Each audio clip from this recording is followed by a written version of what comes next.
اس دنیا میں کوئی ایسی جگہ موجود نہیں جو خانہ کعبہ کی طرح مقدس اور مرکزی حیثیت رکھتی ہو۔ خانہ کعبہ کی مقدس تصاویر لاکھوں گھروں کی زینت ہیں اور کروڑوں مسلمان اس مقام کو اپنا قبلہ تسلیم کرتے ہوئے اس کی جانب رخ کر کے 5 وقت کی نماز ادا کرتے ہیں۔ آج ہم آپ کو اس ویڈیو میں کعبۃ اللہ کے متعلق کچھ ایسے انجان حقائق کے بارے میں بتائیں گے جن کے بارے میں آپ کا علم ہونا بے حد ضروری ہے۔ مگر اس سے پہلے ہمارے نئے آنے والے معزز ناظرین نے اگر اب تک ہمارا چینل سبسکرائب نہیں کیا تو ضرور کر لیجئے تاکہ آپ کو ہماری تمام ویڈیوز بر وقت موصول ہوتی رہیں۔ دوستو، اگر تاریخ کا مطالعہ کیا جائے تو ہمیں پتہ چلے گا کہ خانہ کعبہ کئی مرتبہ تعمیر ہو چکا ہے۔ خدا کا یہ گھر جس طرح آج ہمیں نظر آتا ہے یہ ویسا نہیں تھا جو حضرت ابراہیم اور حضرت اسماعیل کے دور میں تعمیر ہوا۔ وقت کے ساتھ پیش آنے والی قدرتی آفات اور حادثات کی وجہ سے اس کو دوبارہ تعمیر کرنے کی ضرورت پڑتی رہی ہے۔ خانہ کعبہ کی دوبارہ تعمیر کا ایک بڑا حصہ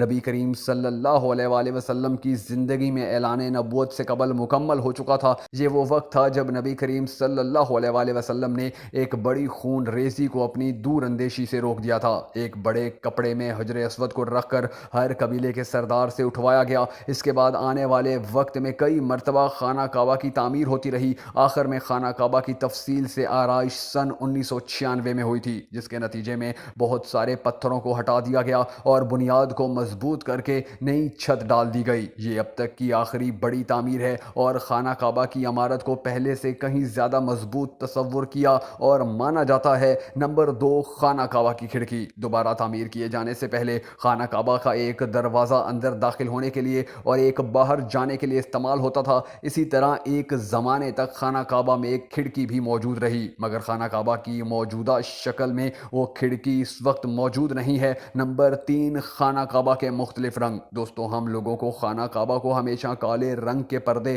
اور سونے کے دھاگوں میں دیکھنے کی ایسی عادت ہو چکی ہے کہ ہم اس کو کسی اور رنگ میں دیکھنے کا تصور بھی نہیں کر سکتے۔ یہ روایت اباسد یعنی وہ لوگ جن کے گھر کا رنگ کالا ہوا کرتا تھا کے دور سے چلی آ رہی ہے، اور اس سے قبل خانہ کعبہ مختلف رنگ کے غلافوں سے ڈھکا رہتا تھا۔ ان رنگوں میں ہرا، لال اور سفید رنگ بھی شامل تھے۔ نمبر 4، خانہ کعبہ کی چابیاں ایک خاندان کی تحویل میں ہیں۔ فتح مکہ کے وقت نبی کریم صلی اللہ علیہ وآلہ وسلم کو خانہ کعبہ کی چابیاں دی گئیں، لیکن بجائے اس کے کہ آپ صلی اللہ علیہ وآلہ وسلم یہ چابیاں اپنے پاس رکھتے، آپ صلی اللہ علیہ وآلہ وسلم نے یہ چابیاں بنی شائبہ خاندان کے عثمان بن طلحہ کو واپس کر دیں۔ اس وقت سے آج تک وہ ان چابیوں کے روایتی رکھوال ہیں، اور نبی کریم صلی اللہ علیہ وآلہ وسلم کے ان نادر الفاظ کی روشنی میں یہ چابیاں ہمیشہ ان کے پاس محفوظ رہیں گی کہ اے بنی طلحہ، یہ چابیاں روز قیامت تک تیری تحویل میں رہیں گی، سوائے اس کے زور زبردستی چھین نہ لی جائیں۔ نمبر 5، پہلے خانہ کعبہ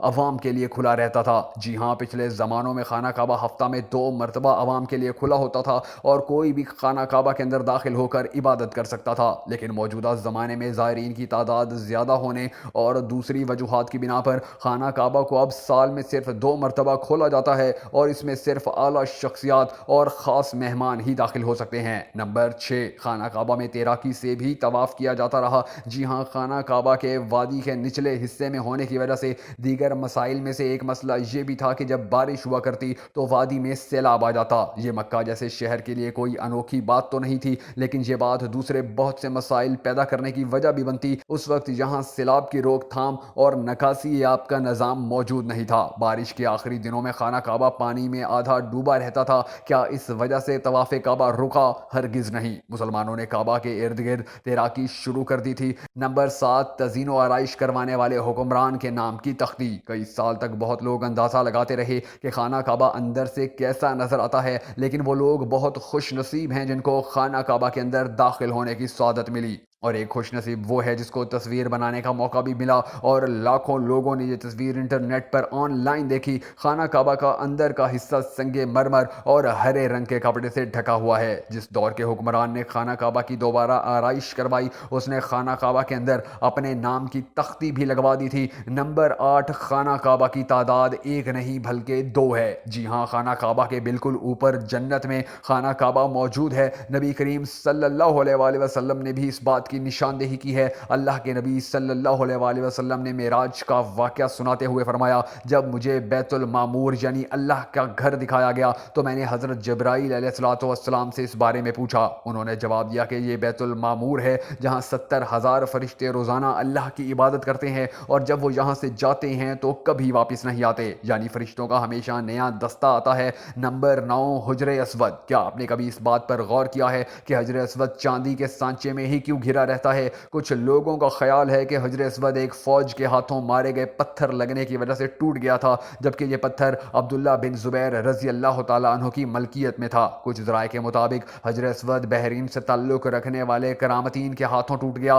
ان لوگوں کا خیال تھا کہ حج مبارک ایک توہین پرستی کا عمل ہے۔ اپنی بات کو سچ ثابت کرنے کے لیے ان لوگوں نے 10,000 حجاج کو مار کر ان کی باقیات کو آب زمزم کے کنویں میں پھینک دیا تھا۔ یہ شیطان حجر اسود کو عرب کے مشرق میں لے گئے اور پھر عراق کے ایک شہر لے گئے جہاں اس کے بدلے تاوان وصول کیا گیا۔ کچھ عرصے بعد جب ان کو مجبور کیا گیا تو ان لوگوں نے حجر اسود خلیفہ کو واپس کر دیا، اور جب یہ واپس لوٹایا گیا تو یہ ٹکڑوں میں بٹا ہوا تھا، اور اس کو یکجا کرنے کا صرف ایک طریقہ سمجھ میں آتا تھا کہ اس کو چاندی کے سانچے میں رکھا جائے۔ کچھ تاریخ دانوں کے مطابق اس مقدس پتھر کے کچھ حصے آج بھی کہیں گم ہیں۔ دوستو، اگر آپ کو ہماری یہ ویڈیو پسند آئی ہو تو ہمارا چینل سبسکرائب کرنا ہرگز مت بھولیے گا، اور نیچے موجود لائک کے آئیکن کو پریس ضرور کیجیے گا۔